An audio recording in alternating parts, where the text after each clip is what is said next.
going to give the Critics Award. Et le jury du prix de la critique était cette année composé de Frédéric Strauss, Corinne Pélissier, Natacha Triou et Marc Godin. Et ils étaient présidés par celui qui va nous rejoindre dans quelques instants sur cette scène et que vous allez applaudir. Mesdames et messieurs, Philippe Brouillet!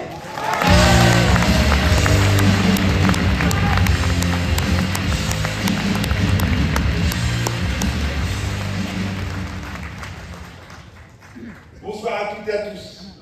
Alors avec mon jury, dont David nous a donné la belle proposition, on tenait d'abord à dire un grand merci, un immense bravo.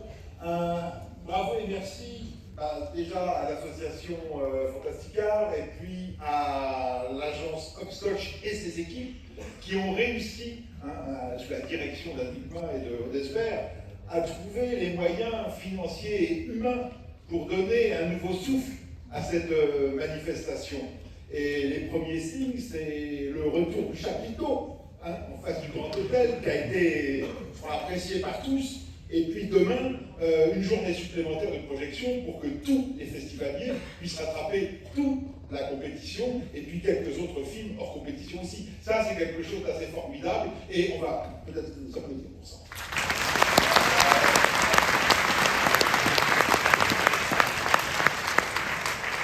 Alors, bien sûr, merci aux partenaires publics et privés sans qui rien n'est possible. Merci aux restaurateurs qui nous ont sacrément régalés. Merci aux bénévoles qui nous ont bichonnés, qui nous ont conduits, qui nous ont gardé nos places, qui nous ont toujours souri et qui étaient toujours disponibles.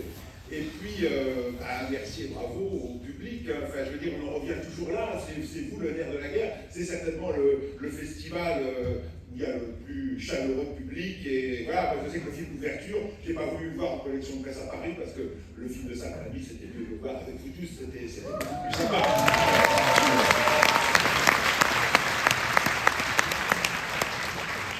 Bon, après, le festival de Gérard Blay, c'est pas l'école des fans, donc on ne peut pas dire que tous les films se valent, et nous, jury critique, on est là pour distinguer un film, et un seul, ce à quoi nous sommes employés lors d'un déjeuner de délibération, où on dira pudiquement qu'il n'y a pas que les viandes qui est décédante. Voilà. Et donc, au bout d'un moment, il restait 3 films en lice.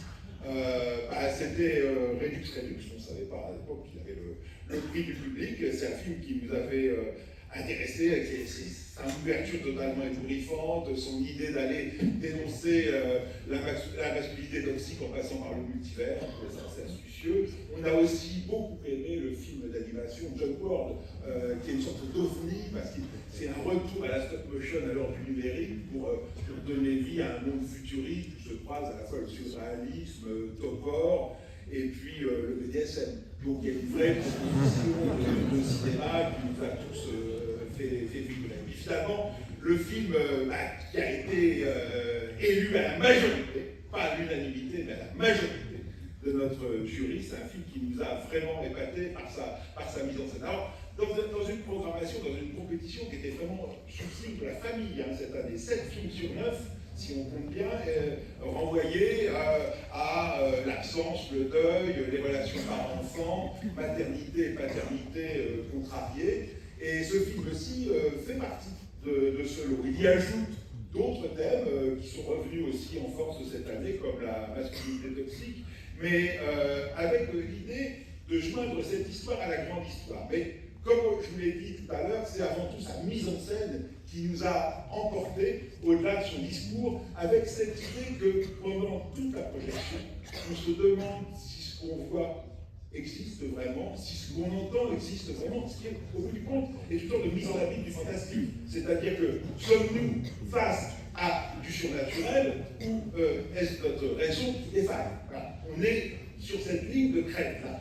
Et ce qui est très très beau, c'est que c'est la mise en scène de ce film qui vient nous le dire, avec une science du cadre extraordinaire, un jeu sur la lumière qui va tour à tour dévoiler et masquer la profondeur de champ, et puis un travail de mixage éblouissant. Alors, vous aurez sans doute compris que ce film, c'est un film réalisé par un cinéaste qui jusqu'ici nous avait épaté par ses polars. Il avait notamment eu le prix à Reims en 2022 pour un film incroyable qui s'appelle Assaut. Là, c'est sa première incursion dans l'horreur, et il nous encore, le vrai cinéma de genre peut tout à fait se marier avec le vrai cinéma d'auteur. Nous avons primé Cadet, le film d'Annika.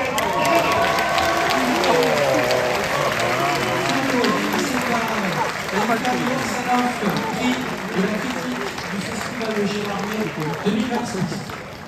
Mesdames et messieurs, merci d'applaudir à nouveau Philippe Brouillet. C'est parce que c'est le dernier qui l'a vu.